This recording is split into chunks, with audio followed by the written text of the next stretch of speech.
Why did everyone say I was overreacting about the stupid stickers? Mrs. Hartwell had this reward system in 3rd grade where she gave out these holographic stickers that looked like little rainbows when you tilted them in the light. Every kid in our class was obsessed with collecting them because she said at the end of the month, whoever had the most stickers would get to be her special helper for the whole next month. But there was something weird about how she handed them out that made my stomach hurt every time I watched. The boys in our class could answer questions perfectly, help other students, clean the whiteboard, organize the supply closet, and we'd get maybe 1 or 2 regular boring stickers that looked like they came from the dollar store. But certain girls in our class, specifically the ones Mrs. Hartwell called her mature young ladies, would get handfuls of the special rainbow stickers for doing absolutely nothing I could see. I started paying attention during our daily quiet reading time because that's when Mrs. Hartwell would walk around the classroom with her sticker sheet. She'd stop at Sophia's desk and whisper something that made Sophia blush and giggle, then hand her 3 rainbow stickers. Then she'd go to Chloe and do the same thing, running her hand through Chloe's hair while giving her 4 stickers. Madison would get 5 stickers just for smiling at Mrs. Hartwell when she walked by. Meanwhile, I'd sit there with my book open, reading perfectly and following every rule, and Mrs. Hartwell would walk right past my desk like I was invisible. When I raised my hand to answer questions, she'd call on someone else. When I volunteered to help with classroom jobs, she'd say she had enough helpers already, but those same girls kept getting stickers for what looked like absolutely nothing. After 2 weeks of watching this unfair system, I decided to document everything like I'd seen lawyers do on TV shows. I brought a small notebook to school and started writing down exactly what happened every day. September 15th, Sophia got 6 stickers for being sweet. Chloe got 4 stickers for having pretty hair. Madison got 7 stickers for being such a good listener. Meanwhile, Aiden got 0 stickers, even though he helped Mrs. Hartwell carry heavy boxes from the supply room. The other boys in my class started getting frustrated too. Tommy asked Mrs. Hartwell directly what he needed to do to earn rainbow stickers,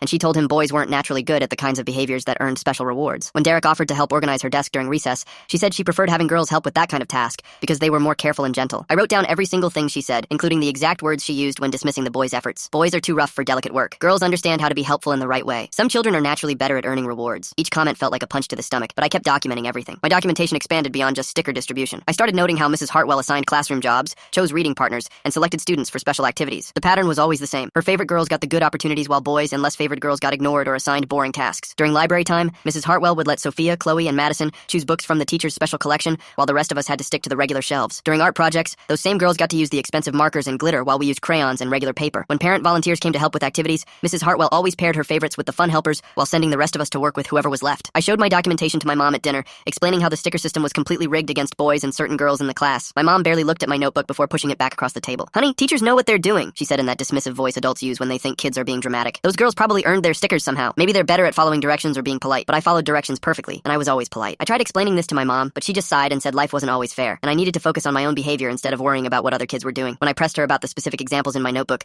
she said I was probably misunderstanding the situation because I was jealous of other students getting attention. That response made me even more determined to prove the system was broken. If my own mother wouldn't believe me, I'd have to gather even more evidence that no one could ignore. I started timing how long Mrs. Hartwell spent with different students, measuring the exact number of stickers each person received, and documenting every conversation I could overhear. The next day, I asked Mrs. Hartwell directly what I needed to do to earn rainbow stickers like the other girls. She looked at me with this weird smile and said some students were naturally better at earning rewards than others, and I should just focus on being a good student. Full story on my channel and linked below.